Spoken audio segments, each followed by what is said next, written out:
Welcome back, everybody.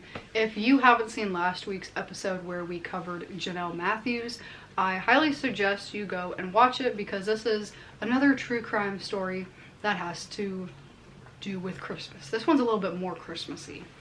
So today we are going to be talking about is it Covina? I'm pretty sure it's Covina. I listened to 2 podcasts about it. I would say that. Covina. Christmas Killing Massacre. This was just insane to me, so we're just gonna dive right in. I also did not tell her that we were doing this one, so she did not get to TikTok it. And there's 2 facts here. This was the deadliest mass shooting in Los Angeles County history at the time until 2023. And this happened on Christmas Eve in 2008. Not very long ago, but also long ago. Almost 20 years. 17 years, I guess? I don't know. I don't even know what year it is anymore. But we're going to start talking about a man called Bruce Jeffrey Pardo. I think I'm pronouncing that right. He was born March 23rd, 1963 in Los Angeles, California. He grew up in San Fernando Valley. There's not much information on his childhood, but it's known that he was very intelligent and excelled at math. This sounds like we're starting off talking about a serial killer, honestly. Yep. His father was an engineer. He graduated from John H. Francis Polytech High School. He went to California State Northridge to study computer science. So he's very smart. And he is the type of person that always wanted to be the center of attention. He is described as big, goofy, and loud. The Los Angeles Times reports that at his graduation, he carried a life-size inflatable doll around with him on the stage. So he was just that kind of person that always wanted to have eyes on him. After graduation, he got a job as a software engineer at the Jet Propulsion Lab in Flint Ridge. So he's just a very smart guy, and he's making good money. Soon after starting to work there, coworkers noticed he didn't care about his job and thought he was too good for it. He would constantly call out of work and go on ski trips with his friends. Then he got a job as an electrical engineer as a military contractor at Van Nuys, where he was making 6 figures. People described him as too smart for his own good. He hacked into his work's personal files to see the salaries of his coworkers. Let me tell y'all people, that's illegal. You can't do that. That's a little funny though. He said, I want to see what everybody else is making. He wasn't the best employee, and he did the bare minimum that he could. Yeah. But he was still very intelligent, so he could do it. He had all of the... He just said, okay. He could do it, but he didn't. In 1988, when he was 24, he got engaged to a woman named Delia.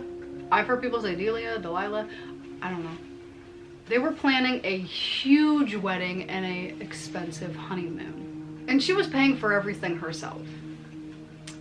He was like, I'm not paying for nothing, you're gonna do it. And he had a good job. And at first she didn't mind because she was just so excited to get married and go on a honeymoon. They were getting married at the San Fernando Mission in California, and they had invited 250 people. That's a massive wedding. Like, Too many people. and then like you gotta buy food for that 250 people. Like, so it's expensive. At the time, Bruce was living at home and he didn't have a lot of money. On the wedding day, June 17th, 1989, Bruce took all of the money that they had saved up in their account and left. He never showed up to the wedding, and he went to Palm Springs. He literally left her at the altar. Like, she was standing there waiting. Guests were like, what's going on? And finally she had realized, you know, she just got left at the altar. And he never went back. For the next few years, he was enjoying his bachelor lifestyle, and his friends called him irresponsible. In 2004, he met Sylvia Ortega. They dated for a while and got married in January of 2006. Sylvia had 3 kids from a previous relationship and worked as a secretary at a flower nursery. In the late 80s, Sylvia had married and had her first 2 kids, but her husband had died in a car accident shortly after. Her next marriage was to a man named George, and they had 1 daughter in 2002, but then they divorced. Bruce volunteered at the Holy Redeemer Catholic Church as an usher. Everyone that knew him said he was friendly and outgoing, a very likable person. The couple was well off because Bruce had a good job that he didn't do. They lived in a $500,000 house in Montrose. They had a Cadillac Escalade, a Hummer, a boat, and they got a dog. So they're really just living it up. Once they got married, Bruce refused to open a joint bank account with Sylvia. I wonder why. You drained your first wife's joint account and left. He also refused to help with any of her kids' expenses, saying they were her kids, not his, so he should not be the one to take care of them. I already didn't like you, Bruce. Sylvia noticed he started changing once they had gotten married. He became closed off and more mean-spirited. By the end of their first year of marriage, things weren't going well. And that's when, literally, as soon as he starts being mean, you say, go away. I'm leaving. And I'm taking my bank account and my dog and my kids and my boat and my Hummer and my Cadillac. I'm taking all this, you get nothing. Bruce was always starting fights about money, but they don't have a joint bank account, so whose problem is that? Sylvia was doing everything in her power to make things work, but it seemed like it was going nowhere. Run! She even tried to get close to his mother, Nancy. In late 2007, Sylvia found out some shocking information from Bruce's past from his own mother. And this shocking news was that Bruce had a child that he never told Sylvia about. And he had abandoned this child. And his name is Matthew, and he is disabled. Bruce sucks. 5 years ago, when Matthew was about 13 months old, Bruce was watching him while his partner was out shopping. Bruce wasn't paying close enough attention to his son, and he fell into their pool. His partner Alania came home and found Matthew in Bruce's arms with Bruce screaming hysterically. Matthew was taken to a hospital by helicopter, and after hours of work they were told he had been resuscitated, but due to the lack of oxygen to his brain during the accident, he would be left a paraplegic and need constant care. Even though Bruce showed care and love while at the hospital, the day after he learned about Matthew, he broke up with his partner and left both of them and never spoke to them again. I hate this guy. So his partner sued Bruce to help pay for the medical bills and settled on receiving less than 1/3 of financial help from him. After the settlement, he cut off all contact and didn't pay his child support, but continued to claim Matthew on his taxes. You dirty. Sylvia was told by Bruce's mom because she adored Sylvia and wanted her to know the truth. That is a good mother-in-law right there. She ended up not being happy and did not want to be responsible for tax fraud. For real. Precisely.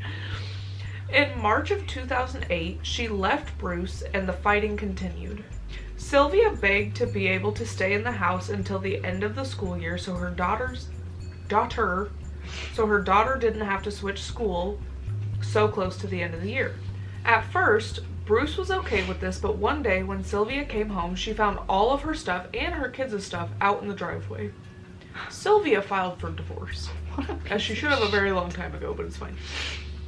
About a month later, Bruce tried to get back together with Sylvia, but she wanted nothing to do with him after seeing his true colors. Thank you, Sylvia.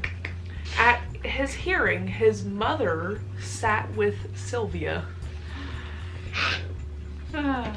Bruce was ordered to pay a little more than $1,700 in monthly alimony every month, but the first check bounced. We're shocked, honestly, actually. At this point, his job at ITT Radar Systems, he was making about $122,000 a year. You suck, Bruce. Back in 2008, might I add. Correct. So, Sylvia was only making $30,000 a year.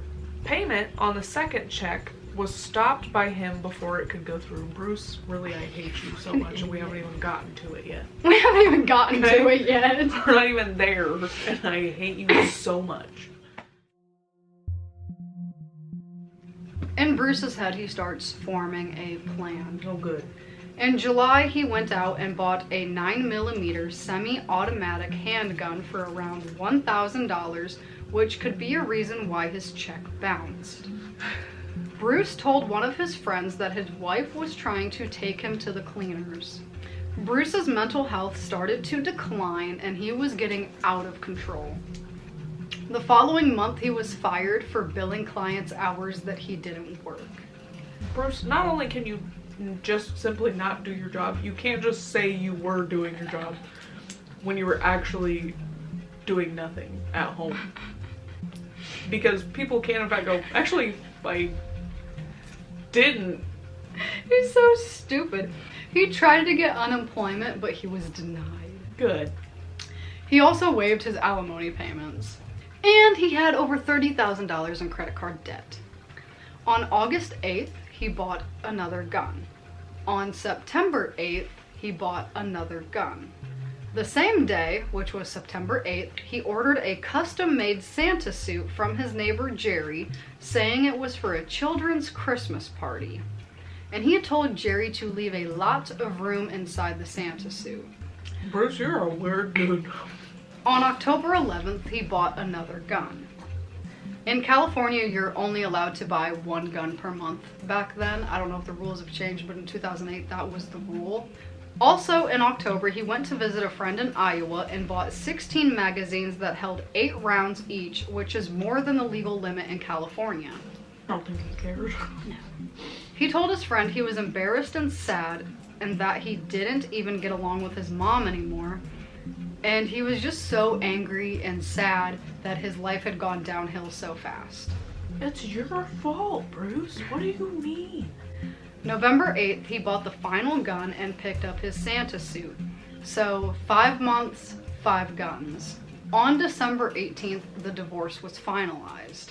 Sylvia's parents were doing everything they could to support her during this time since it was a week before Christmas. And Sylvia, at this point, she was just excited to move on with her life. She never wanted to see Bruce again. She was really optimistic for the future. She had a really good support system. You know, Christmas was coming up. She was going to be with family. Like, she knew she was going to be okay. Bruce got to keep the house, but had to pay $10,000 to Sylvia. Sylvia got to keep her ring and the family dog. Yeah. And Sylvia and her 3 kids moved in with her parents. Sylvia had believed that when the divorce was finalized, that was the last time she was going to see Bruce. But she was wrong. I hate this guy. Bruce was to be an usher at his church for the midnight mass on Christmas Eve, but he didn't show up. On Christmas Eve, Sylvia's dad, Joseph, who was 80 years old, and her mother, Alicia, who was 70, were hosting Christmas Eve dinner for their 5 children and their families. Their children are James, Charles, Sylvia, Letitia, and Alicia. They lived at 1129 East Knollcrest Drive in Covina, California, where they had lived for 20 years. Joseph and Alicia were retired from their successful industrial painting business and loved having large family gatherings.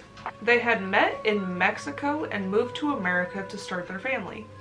They had 25 people over that night, their 5 children plus their grandkids. They were having a wonderful night together. The kids were outside in the backyard and the adults were finishing a game of Texas Hold'em, getting ready to leave. Around 11:25 p.m., Bruce arrived in a Santa suit with a wrapped package behind him and knocked on the door. Go home, Bruce. Letitia's daughter, Katrina, who was 8, ran to the door and looked through the window. She quickly opened the door and yelled, "Santa!"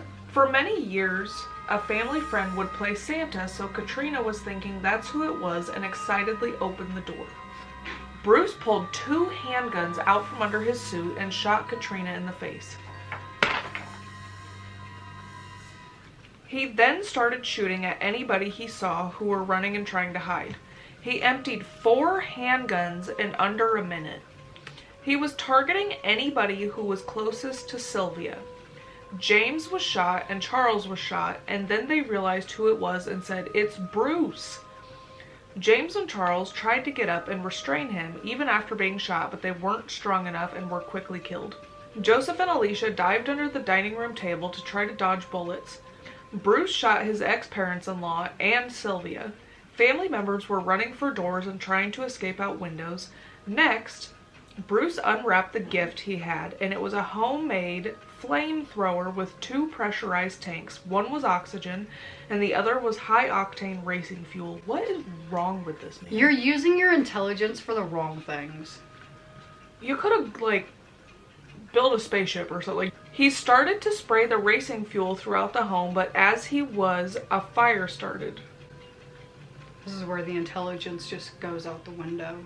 People believed he was going to light the fire as he was leaving, but he didn't notice that since it was Christmas Eve, the family had both of their fireplaces going. The house caught on fire. The people upstairs jumped out of the window. One teenage girl jumped out and broke her ankle, but she survived. 8-year-old Katrina lived through the fire after being shot in the face. So she's still alive today. Crazy. Letitia was the only sibling to make it out alive who was under the dining room table. It is believed that Katrina survived because she turned her head at the last minute.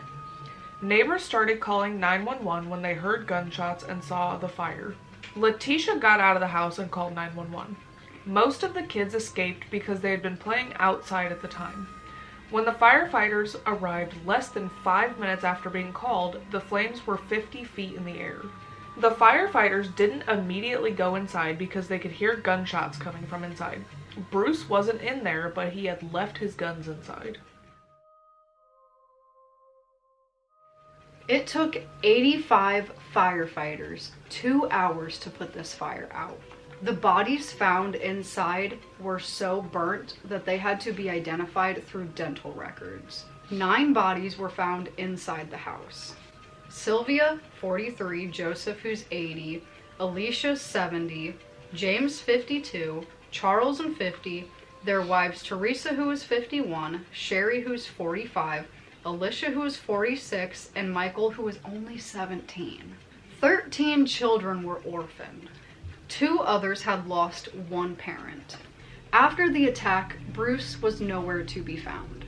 He had fled the house to a rental car after being badly burned. The survivors had told the police that it was Bruce. They knew it was Bruce.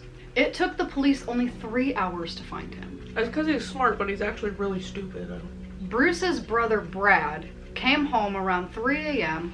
to find that Bruce was on his couch dead. Bruce had shot himself in the head. Took the easy way out. And then, like, your own brother, you're gonna make your own brother come home to his own apartment and find out that his brother is dead on his own couch? Hate, because I want them to be in prison. I want you to rot in there forever. I want you to be miserable. Forever. But no, you shot yourself. Because you knew that would be easier than prison. Because you knew you were stupid and you were gonna get caught.